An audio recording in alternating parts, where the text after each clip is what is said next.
So a question flying not only around the internet but around my social groups as well is if the bear market has ended. So Dominic, one of my closest friends and business partners, has asked that question, as do many other people ask, and again, like I say, all over the internet. So today I'm going to be going over the analysis of what I believe is going to happen between now and the end of the bear market, specifically when that might be, and why I think that. Let's go.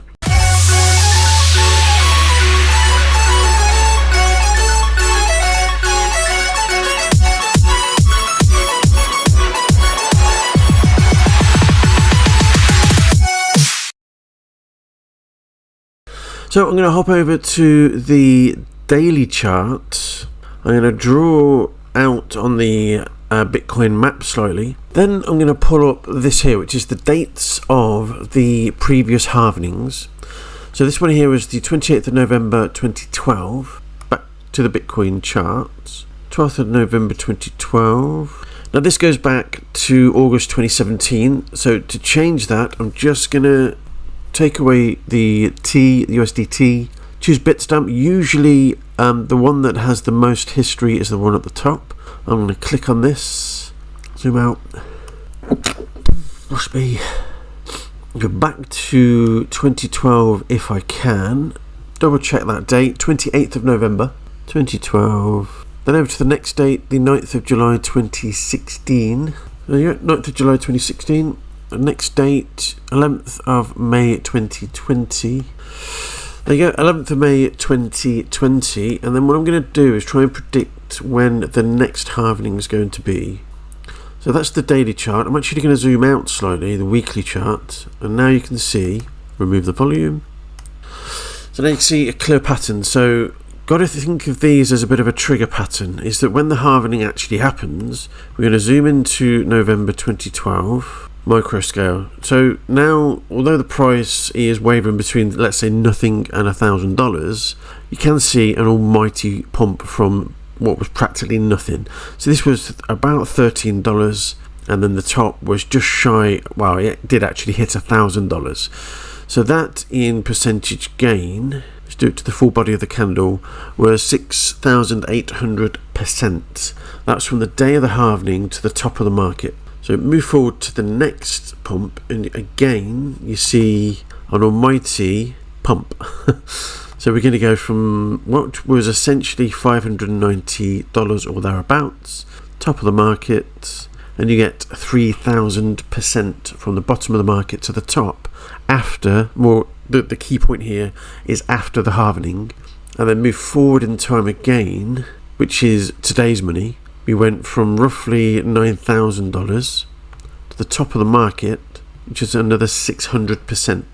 Okay, and that was from that price. So do I think it's the bear market now? Yes, I do. And when is it likely to be the next bull cycle? So I'm just going to guesstimate right now. It's going to be around February. I'm going to put 28th, 26th, 28th. Let's have a look. Let's do 26.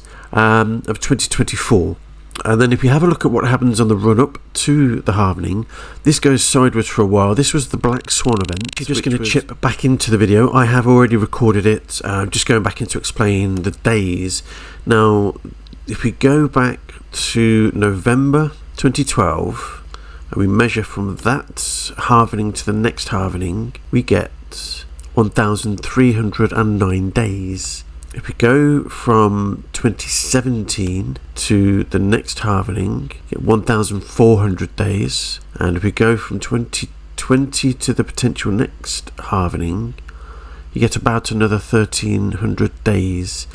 Now, the prediction date at the moment is around May of 2024, which is 1,449 days. But sometimes it's within 100 days. So you've got to be taking yourself to about the end of February, sometime into March, sometime into April. But I'm saying the earliest point is about the 26th of February. Back to the video. Black Swan event, which was COVID. But we do go sideways for quite some time. And just before this halvening, you can see again we do go sideways for quite some time.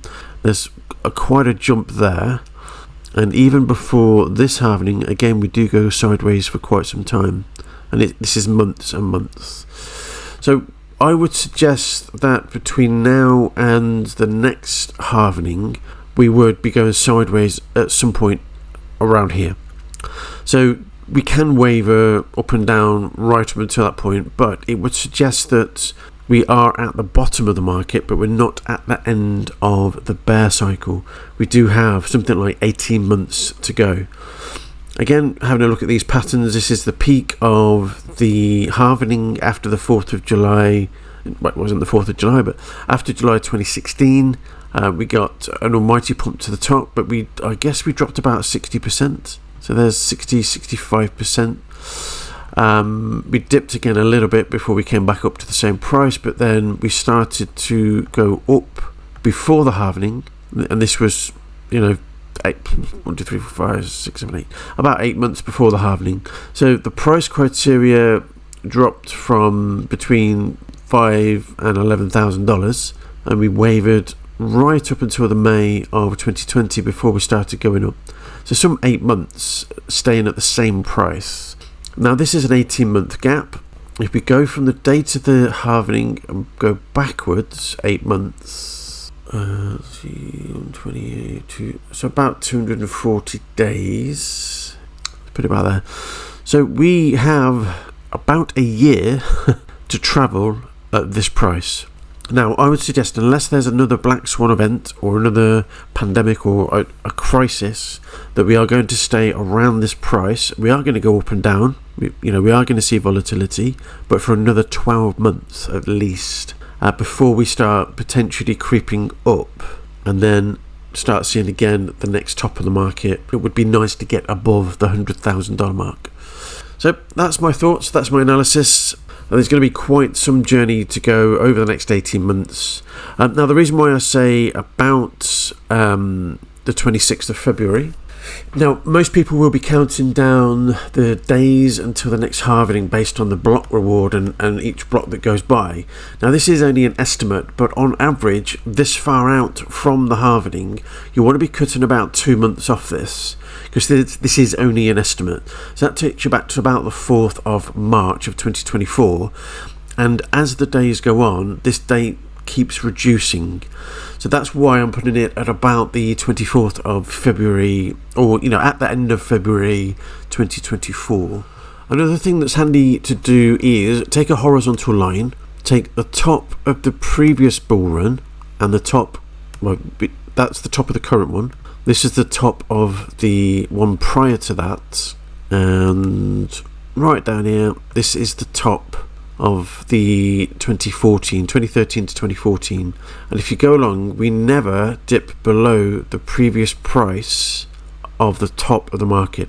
So this is top of 2013, and if I follow that blue line along, we never go below that price again afterwards. Even though this was the Black Swan event of March 2020, the top of the market was the 4th of December 2017 roughly. That's the halvening date. Then the price goes up and all the way back down, and we have not gone below the price. So that would also suggest that we're going to continue to bounce across this price around the $20,000 to $24,000 mark, and some 8 months prior to the next halvening, which is 19th of February or thereabouts of 2024, is we start going back up again slightly. Again, we could bounce sideways, but at that point, that would send us above the $66,000 or $68,000 mark price point. And once we head past $68,000, we should never go back below that price, not while the block rewards are happening anyway. When Bitcoin gets to its very, very last block, then yes, you might see the price waver and start coming down, because countries will be in control of this, not industries. So that's my analysis. The price will be volatile and around this price for a long time yet. Get yourself some Ethereum if you can afford it. Ethereum's going through about 5 updates between now and the foreseeable future. And I think Ethereum, everyone is asking for Ethereum to flip the Bitcoin price, especially over the next 18 months, if not over the next 6 months. Thanks for watching, guys. I hope you like this analysis. I'll see you in the next one. Bye bye.